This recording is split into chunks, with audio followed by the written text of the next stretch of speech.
আসসালামু আলাইকুম ওয়া রাহমাতুল্লাহি ওয়া বারাকাতুহু। আলহামদুলিল্লাহ ওয়াসসালাতু আলা রাসূলিল্লাহি সাল্লাল্লাহু আলাইহি ওয়াসাল্লাম ওয়া বা'দ। 24 ঘন্টায় কোরআন শিখি অনন্য আয়োজন। সকলকে আন্তরিক মোবারকবাদ জানাচ্ছি 27তম ক্লাসে।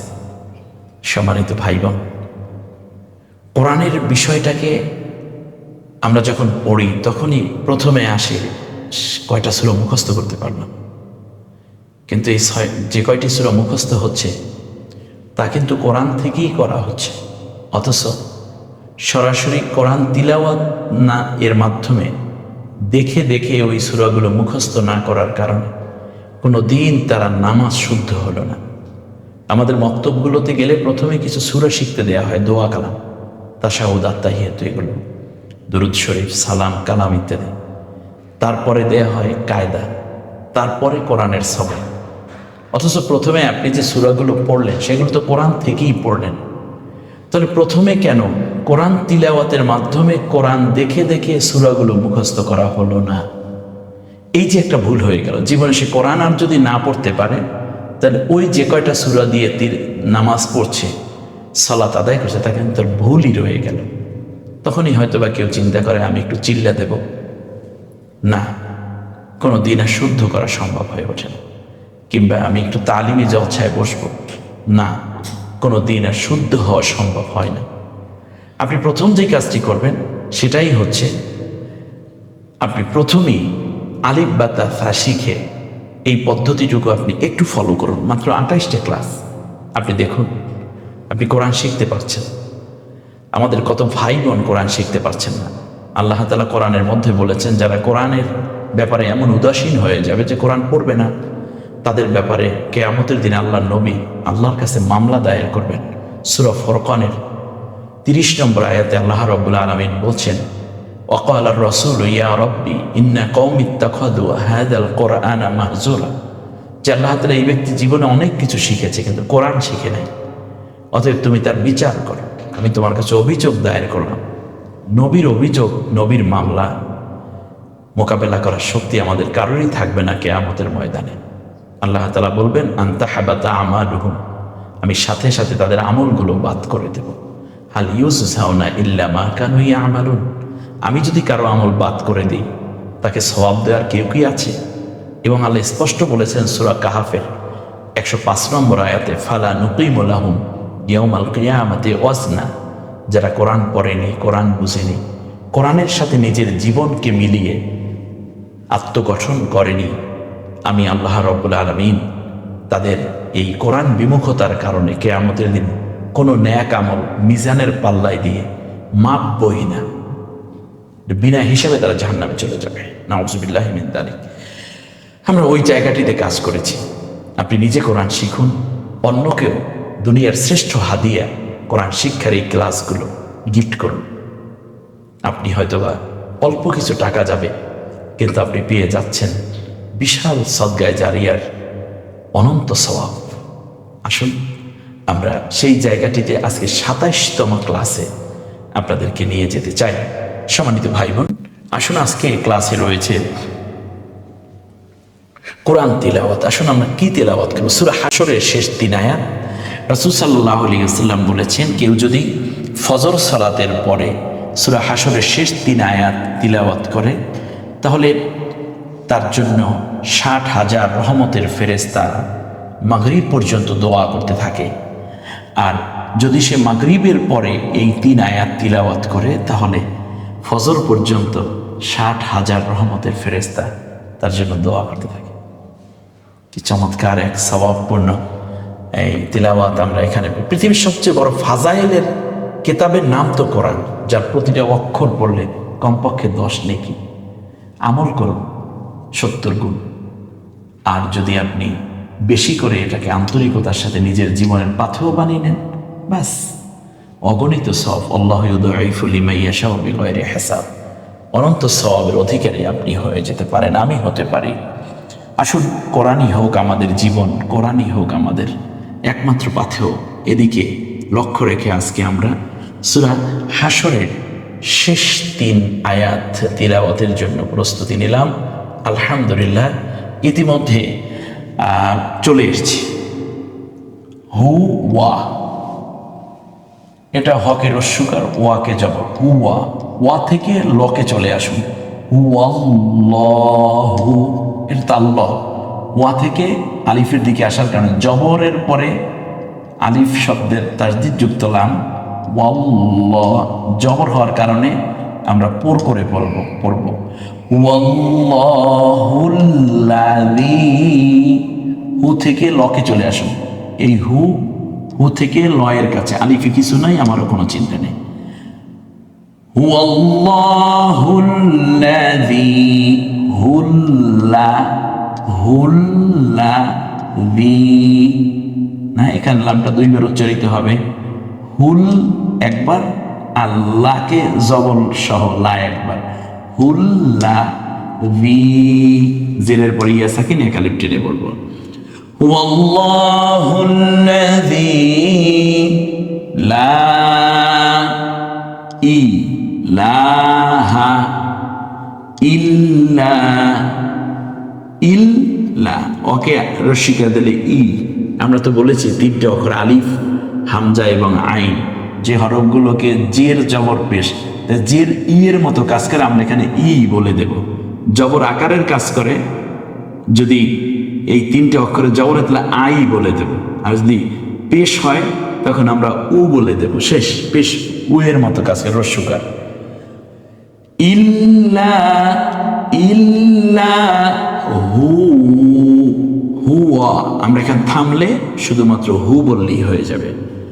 হুয়াল্লাহুল্লাযী লা ইলাহা ইল্লা হু।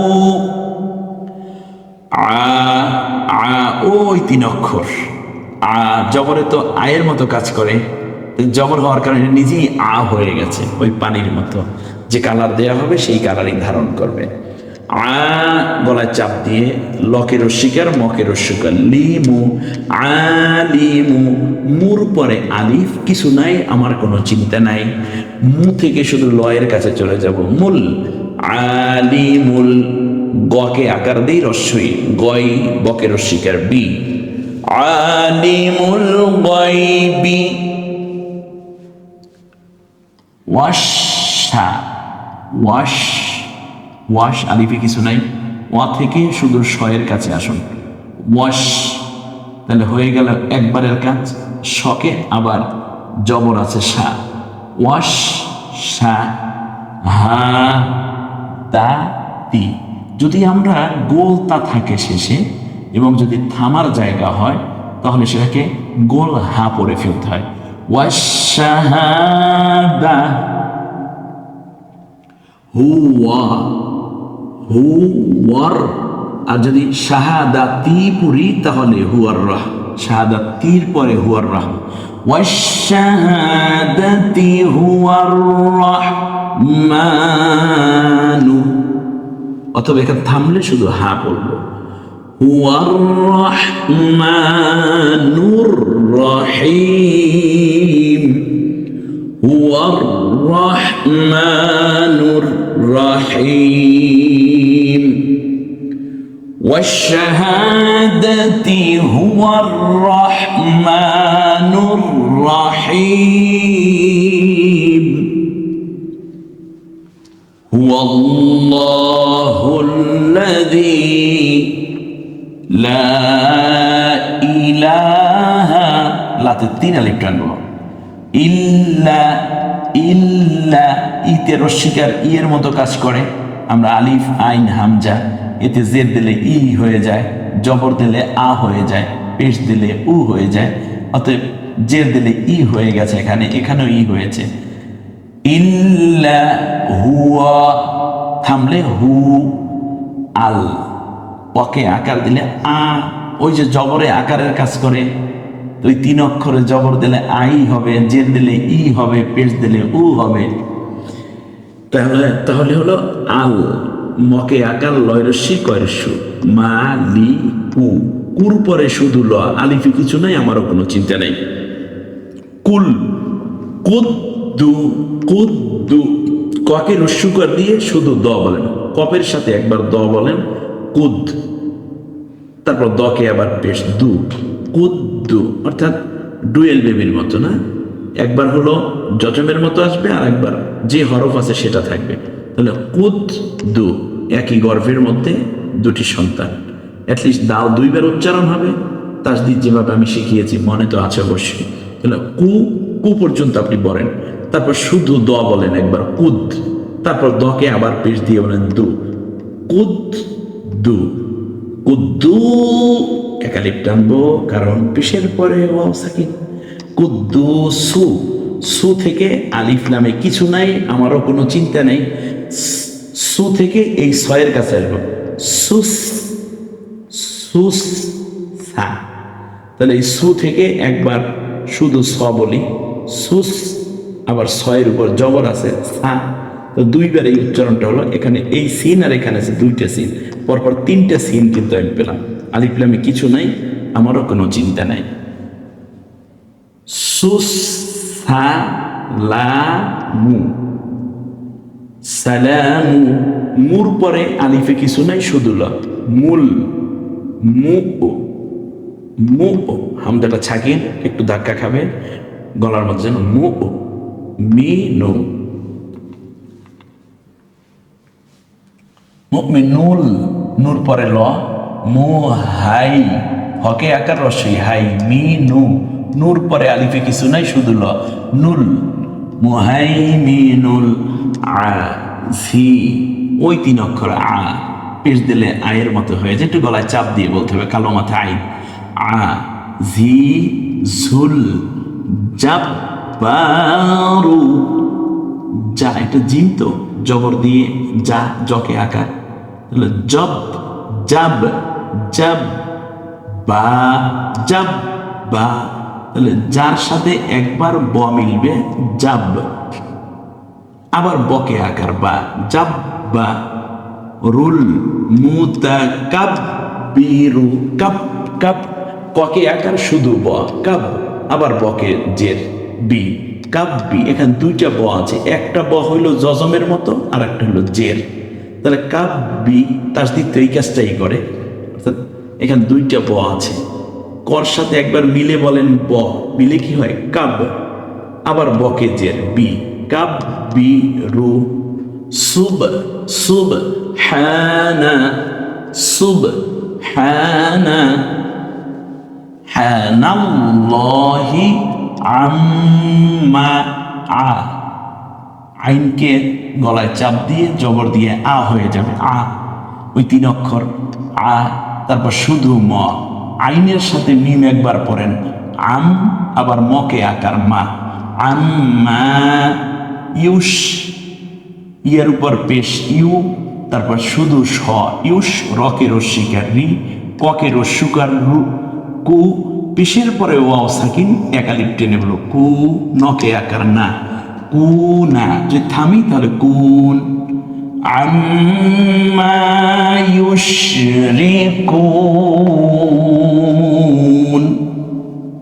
এমনি করে করে আমরা এই আয়াতগুলো পড়ে নেব। আমরা এটা পাবো কোথায়? পাবো হচ্ছে আমার যে কোরআন, আল কোরআনুল হাকিম এটার নাম, শিরোনাম, যেটা আমি দেখিয়েছি আপনাদেরকে। কোরআনটা পাওয়ার জন্য আপনারা স্ক্রিনে দেওয়া নাম্বারে যোগাযোগ করবেন, ইনশাআল্লাহ পৌঁছে দেওয়ার ব্যবস্থা করব। সূরার নাম সূরা হাসর, সূরাটা 59 নম্বর সূরা কোরআনের, পৃষ্ঠা নম্বর 549, আয়াত হচ্ছে 22 থেকে 24। তাহলে আমরা এই পড়াটা আমরা পড়ে নেব। ওয়াল্লাহুল খালিকুল বারিউল মুসাউবিরু লাহুল আসমাউল হুসনা, মাতে 4 লিপ টানবো আমরা, হ্যাঁ। ইউসাব্বিহু লাহু, ইউসাব্বিহু লাহু, দেখেন এখানে টান নাই, এখানে টান আছে, এই হা গলায় চাপ দিয়ে এই হা গলায় ছেড়ে দিয়ে। এখন বলুন তো দেখি, না দেখে কেউ যদি এই পড়াটা পড়তে চায় আদৌ কি সম্ভব? সম্ভব না। বরং আপনি একটু আন্তরিক হন, আপনি দেখেন ইয়ার উপরে পেশ দিলে ইউ, সকে আকার দিয়ে সা, সর সাথে ব মিলাইয়া পড়ি একবার, সাব, বকে আবার জের আছে বি, সাব বি, তাহলে বটা দুইবার উচ্চারণ হয়ে গেল। একবার হলো সার সাথে বয়ের মিল হবে একবার জজমের মতো সাব, এরপর আবার তাসদিদ যেহেতু আরো একবার উচ্চারণ হবে কি নিয়ে, জের দিয়ে। এটাই তো তাসদিদ। আপনারা ইতিমধ্যে তাসদিদের ক্লাস থেকে অবশ্যই এটা শিখে ফেলেছেন ইনশাআল্লাহ।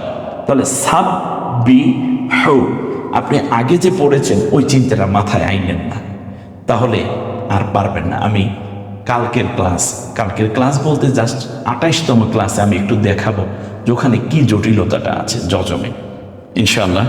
তাহলে আমরা বুঝতে পারবো যে আমরা কত সহজে একটা জায়গা উত্তোলন হয়েছে ইনশাআল্লাহ। ইউসাব, সকে আকার দেন, তারপর একবার বটাকে বলেন জজমের মতো করে সাব, তারপর বকে আবার রস্বীকার দেন বি। তার কারণ তাসদিদ প্রথমবার জজমের মতো, পরের বার যে হরকত থাকে সেটা, এখানে জের আছে, বকে রস্বীকার দিলে বি। তাহলে সাব বি হু, এই হটা গলায় চাপ দিয়ে আর এই হটা গলায় ছেড়ে দিয়ে একেবারে কোনো রকম কোথাও বাঁচবে না, একেবারে কন্ট্রোলের এখান থেকে উচ্চারিত হবে। লাহু মা ফিসা, ফিসা ইয়াই কিছু নাই, আলিফে কিছু নাই, লামে কিছু নাই। এই তিনটা হরফ কিন্তু আমার পড়াই লাগতেছে না, এখানে ফ থেকে ডাইরেক্ট আমরা চলে আসবো সিনে। ফিস সা, মা ওয়া তি, ওয়া এই আলিফে কিছু নাই, আমার কোনো চিন্তা নেই। ওয়াল আর্থ, ওয়াল ওয়াল আলিফে কিছু নাই, ওয়া এসে সরাসরি লয়ের কাছে, ওয়াল আ, ওকে আকার দিয়ে আ, ঝি ঝুল হাকিম। সম্মানিত ভাই বোন, এবার আমরা কিছু আয়াত দিয়েই আছি, তো একটি ইনস্ট্রাকশন সহ, সেটা হচ্ছে কোরআনের মধ্যে মোট তিলাওয়াতে সিজদা আছে। কিছু কিছু আয়াত আছে যা তিলাওয়াত করলে তিলাওয়াতকারীকে সিজদা দিতে হয়, এবং ওখানে আল্লাহ তাআলা সিজদা করার জন্য বলেছেন। আল্লাহ নবী সাল্লাল্লাহু আলাইহি ওয়াসাল্লাম সিজদা দিয়েছেন। কোনো চিন্তা নেই, শুধুমাত্র আপনি দাঁড়াবেন, দাঁড়িয়ে কোনো নিয়ত করা নাই, ফাতিহা ইখলাস দুরূদ শরীফ নাই, রুকু নাই, আপনি সোজা চলে যাবেন সিজদায়। সিজদায় গিয়ে শুধুমাত্র 3 বার পড়বেন সুবহানা রাব্বিয়াল আ'লা, সুবহানা রাব্বিয়াল আ'লা, সুবহানা রাব্বিয়াল আ'লা, ব্যাস হয়ে গেল। এই যদি একই সাথে একাধিক সিজদা বাকি থাকে, তাহলে প্রথমে সিজদায় যাবেন, সিজদা দিয়ে বসবেন, আবার দাঁড়াবেন, আবার দাঁড়ানো থেকে সিজদায় চলে যেতে হবে, আবার দাঁড়াবেন, আবার একটা সিজদা, একটা করে মোট 14টা সিজদা। তো সবচেয়ে ভালো হয় যখন তিলাওয়াত করতেছেন তখনই আয়াত তিলাওয়াতে সিজদা যখন আসবে তখন সাথে সাথে ওই সিজদাটা দিয়ে দেয়া। তো তিলাওয়াতে সিজদা এরকমই একটি জিনিস, শুধু পাঠক না, এই পাঠক যিনি তিলাওয়াত করবেন এবং যিনি শুনবেন তিনি যদি বালেগ হন এবং সে যদি শুনে থাকেন, মুমিন মুসলিম হন, তাহলে তাকেও ওই সিজদাটা দিতে হবে, এটা তার উপরে ওয়াজিব। তাহলে কোরআন কারীমে মোট 14টা সিজদা আছে। এ আয়াতগুলি পড়লে বা শ্রবণ করলে সিজদা দেওয়া ওয়াজিব। কেউ যদি তিলাওয়াতে সিজদা দিতে ভুলে যান, যখন মনে হবে তখনই তা আদায় করে নেবেন, তবে যখনকার সিজদা তখনই আদায় করা উত্তম। তিলাওয়াতকারী মরণাপন্ন অবস্থা হলে কাউকে ওসিয়ত করে যেতে হবে যেন তার পক্ষ থেকে সিজদা আদায় করে দেন। বুঝতে পেরেছেন কত গুরুত্ব আছে? নামাজের মধ্যে তিলাওয়াতের সিজদা আয়াত পড়া হলে সাথে সাথে আল্লাহু আকবার তাকবীর দিয়ে সিজদা আদায় করতে হবে এবং যথা নিয়মে বাকি নামাজ আদায় করতে হবে। যেমনটা আমরা খতমে তারাবি যখন দেখি তখন কিন্তু হাফেজ সাহেবরা বলে দেন যে এত রাকাতে সিজদা তিলাওয়াতে সিজদা আছে, এটা আর কি। তো তাহলে আমরা সিজদার আয়াতগুলো একটু দেখে নেই। প্রথমে পাবো সূরা মারিয়ামের 58 নম্বর আয়াতে 8 নম্বর লাইনে পৃষ্ঠা নম্বর 310। এটা কিন্তু এই আল কোরআনুল হাকিমের পৃষ্ঠা নম্বর 10, যেটা আমি ছাপিয়েছি, আপনি চট করে ওখানে গিয়ে এটা পেয়ে যাবেন। এরপরে ফাসজুদু লিল্লাহি ওয়া'বুদু, এটা পাবো হলো 529 নম্বর পৃষ্ঠা কোরআনটার, সূরা নজম আয়াত নম্বর 62 লাইন নম্বর 11। এটা পড়ার পর কিন্তু আপনাদেরও সিজদা ওয়াজিব হয়ে গেল, আমিও সিজদা দিতে হবে। ফাস, একটু তিলাওয়াত করি আমরা। ফাস, ফকে আকার দিয়ে শুধু স, এই আলিফে কিছু নাই, আমারও চিন্তা নাই আপাতত। ফাস, জকে রস্যকার, দকে রস্যকার, তারপর ওয়াও সাকিন। ফাস যুদু লিল্লাহি, লিল্লাহ, এখানে লামটা পাতলা হবে, তার কারণ আল্লাহ শব্দ পাতলা হবে, কারণ তাসদীদযুক্ত লামের পূর্বের অক্ষর জের আছে। লিল্লাহি ওয়াবুদু। আমরা অনেক সময় এরকম চিন্তা করি যে তিলাওয়াতের যে সিজদার আয়াত, এটা আমি পড়বো না। না না, আমার স্পষ্ট মনে আছে মসজিদে নববীতে আমার পাশেই মিশরের এক ইয়াং ছেলে কোরআন নিল, এবং এটা ছিল রাসূল সাল্লাল্লাহু আলাইহি ইসলামের রওজা মুবারকের পাশে যে রিয়াজুল জান্নাহ, সেখানে ও বেছে বেছে যেন আয়াত, সিজদার আয়াতগুলোই তিলাওয়াত করলো, এবং ওখানেই সে 14টা সিজদা দিল। কারণ হচ্ছে সে তিলাওয়াতগুলো সাক্ষী রাখলো এবং সেখানে অতিরিক্ত সিজদা করারও সুযোগ পেল। তিলাওয়াতের সিজদা, আমাদের এই আয়াতগুলো তিলাওয়াত করব এবং আল্লাহ তাআলাকে সিজদা করব। একটা সিজদা কত যে দামি, কিয়ামতের দিন মানুষ আফসোস করবে। আসমান এবং জমিনের মধ্যে যত নেয়ামত আছে, তার চেয়ে বড় নেয়ামত একটা সিজদা আল্লাহ তাআলার কাছে, যখন বান্দা বান্দি আল্লাহকে সিজদা করে। তাহলে দ্বিতীয়টা কোথায় পাবো, তৃতীয়টা কোথায় পাবো, তা কিন্তু আছে। একটু দেখুন, সূরা ইনশিকাক 21 নম্বর আয়াত, লাইন নম্বর 13, পৃষ্ঠা নম্বর এততে গিয়ে পাবেন। এটা পৃষ্ঠা এত এত। আমাদের অলরেডি নোট এবং কুইজের মধ্যে এগুলো দেয়া আছে, আপনারা এখান থেকে নিয়ে নিতে পারবেন। এরপরে কোথায় পাবেন, আমি আয়াত না দিয়ে শুধুমাত্র এই রেফারেন্সটা দিয়ে দিলাম। এখানে আপনারা তিলাওয়াতের সিজদাগুলো পেয়ে যাবেন ইনশাআল্লাহ।